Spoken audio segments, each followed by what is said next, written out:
आपने अभी तक शादी नहीं की ना खान सर? नहीं। इतने पॉपुलर हो गए आप, आपका सेंस ऑफ ह्यूमर इतना अच्छा है, तो बड़े सारे प्रपोजल तो आते होंगे आपको। अभी तो इधर कुछ नहीं है सर। खान सर पर्सनल सवालों का जवाब कम देते हैं। अच्छा, जैसे हम शादीशुदा लोगों को देखने के बाद हमको थोड़ा सा और अच्छा कई बार ना इंसान ज्यादा मोटिवेशनल स्पीकर्स को सुन लेना तब भी कंफ्यूज हो जाता है। कोई कहता है बड़े सपने देखो, गाड़ी लो, बैंक बैलेंस बनाओ। कोई कहता है कि इच्छाएं नहीं रखनी चाहिए, ये दुखों का कारण है। हम किसकी सुने गुरुजी? सुने सबकी, करे खुद की। जो दिल से निकले। दिल से निकले। क्योंकि जो सुनते हैं हम कई बार सुनते हैं और उसको खुद की प्रोसेसिंग करते ही नहीं है, और जब दूसरों की बातें सुनकर बिना प्रोसेस करके फॉलो करने लगते हैं, उसी को तो हम अंधश्रद्धा कहते हैं। बिल्कुल। उसको प्रोसेस करें, अपने दिल से जो रेजोनेट होता है उसको सोचे और फिर करें।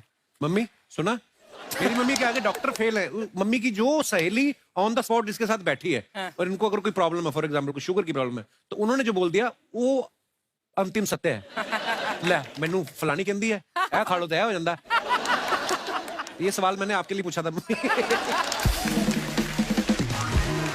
आई wanted to ask Khan sir कि आपका एक एपिसोड था ट्रेन के बारे में, कि ट्रेन में ऐसा क्यों होता है, शुरुआत में ऐसा हुआ था, ये यहाँ पर बोगी के लिए ये कनेक्शन, तो ये सोर्स क्या होते हैं आपके, कहाँ आपसे से सुन ढूंढ के लेंगी, लाते उसके हैं? बाद खुद का चैनल शुरू करेंगी।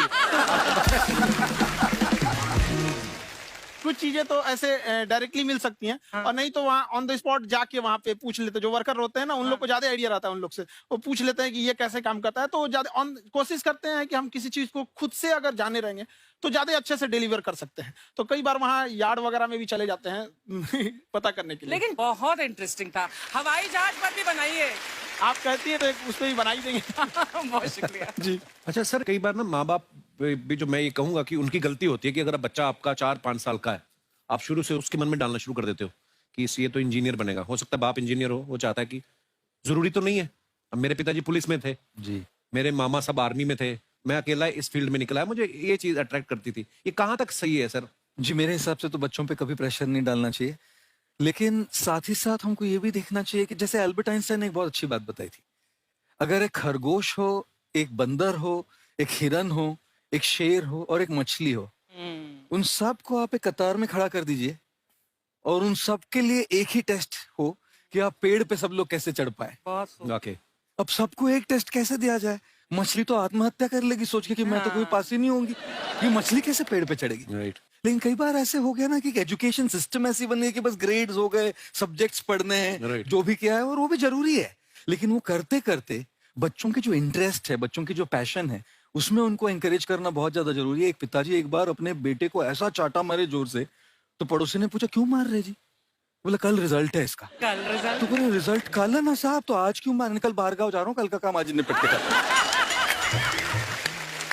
कहने का मतलब ये है कि आप देखिएगा कि अगर आप बच्चों को अपने कॉम्पिटेंस के हिसाब से नहीं देंगे तो ये चाटे खाते रहने पड़ेंगे, फेल ही होते रहेंगे। बहुत खूब। वाकई। अच्छा, विवेक सर का एक कहना है कि बच्चों का अगर 95% से ज्यादा मार्क्स आते हैं वो भी खतरनाक होते हैं। 75 से 85% वाले जो बच्चे होते हैं लाइफ में बड़ा अच्छा करते हैं। अच्छा। कभी किसी पेरेंट्स ने आके कहा है कि आपकी वजह से मेरा 95% वाला बच्चा 75 पे आ गया? नहीं, बेसिकली 95% देखिए स्कूल में जो पढ़ाई हो रही है, जो बताया, वो classroom based conceptual theoretical approach है, और उसमें बच्चे को क्या चाहिए, एक कॉन्सेप्ट होता है कि जिस सब्जेक्ट में 10 में से 3 आ रहे हैं उस पर फोकस करने की जगह वहां फोकस करो जिसमें 10 में से 7 आ रहे हैं, ताकि उसका सुपर स्पेशलिस्ट बने। पर वहां सब कुछ पोर किया जा रहा है, तो 95% के चक्कर में, 98% के चक्कर में अपनी ओवरऑल डेवलपमेंट कर नहीं पाता है।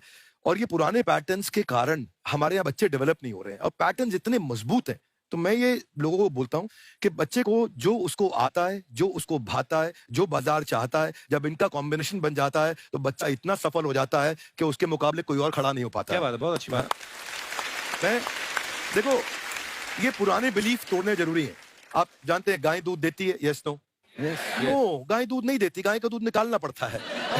ये पुराना पैटर्न है भाई। ऐसे ही कामयाबी, सफलता अपने आप नहीं मिलती है, वो भी निकालनी पड़ती है। तो ये लाइफ में कुछ पाने के लिए हमारे को कुछ खोना पड़ता है। Would you agree with me, yes no?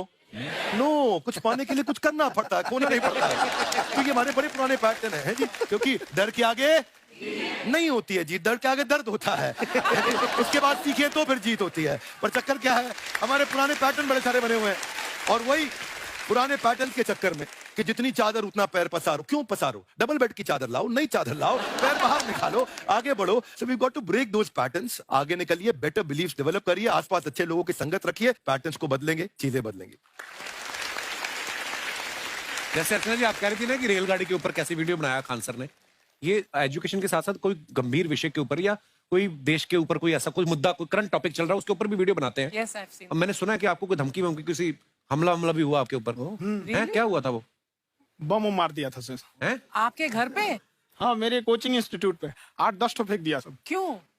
Actually हम पढ़ाई जो क्लासेज है तो उसके हम बहुत कम फी लेते हैं, नॉमिनल। अभी भी कोई लड़का क्लास करना चाहता है, पूरा सब्जेक्ट 200 में कर लेता है, फीस ही है पूरे सिलेबस की। 200 रुपए? हाँ, तो बाकियों को थोड़ा सा प्रॉब्लम आने लगा और हमको समझाएं, हम क्या, हमको क्या दिक्कत है, क्योंकि बहुत सारे लड़के जब हम लोग अपने स्टूडेंट लाइफ में थे, इंटरमीडिएट क्रॉस किए थे, तो हमारे साथ के कुछ लड़के पढ़ने के लिए चले गए थे दिल्ली, उनको यूपीएससी निकालने के लिए चले गए थे। हालांकि जो गए थे उनमें किसी का नहीं हुआ। तो हम लोग ना उनको जब स्टेशन छोड़ने आए थे, बड़ा भारी मन से हम लोगों ने विदा किया कि इन लोग के गार्जियन कितने पैसे वाले हैं, इन्हें भेज दिए वहां, हम लोग के नहीं भेज सकते थे।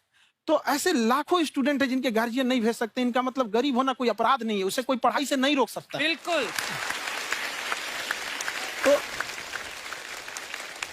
तो हमने ठान लिया था कि कभी अगर मौका मिलेगा तो उसको हम जरूर कम करेंगे। तो इस साल हमको मौका मिला, तो वो जो टफेस्ट एग्जाम है इंडिया का, यूपीएससी, उसकी 2.5 लाख की फीस को हम 7,500 में कर दिए। और सेम बहुत बढ़िया, वेरी गुड। बहुत अच्छा। और इंडिया के सबसे बेस्ट टीचर के साथ जो भी हैं वो अपने सब्जेक्ट में उससे बेस्ट इंडिया में कोई नहीं। और इतना के बावजूद ऐसे हम लोग को लगता होगा 7,500 बहुत कम है।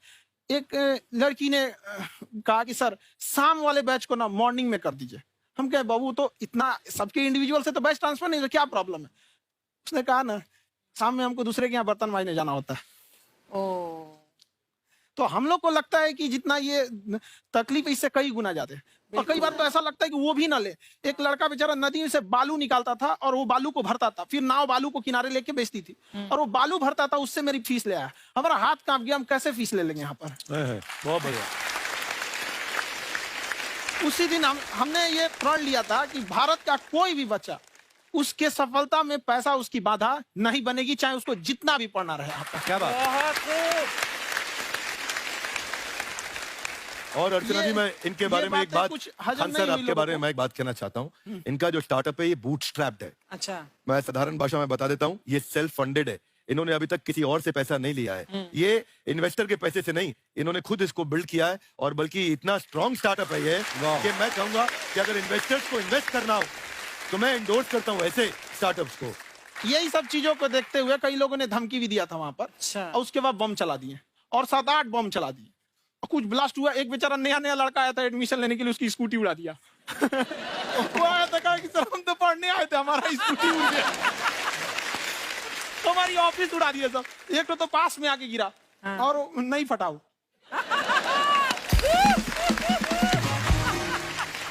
बाद में बहुत सारे लोग धमकियां दिए, लेकिन कहते हैं ना सूरज कितना भी तेज चमक ले समंदर नहीं सुखा सकता। वाह वाह वाह, क्या बात है।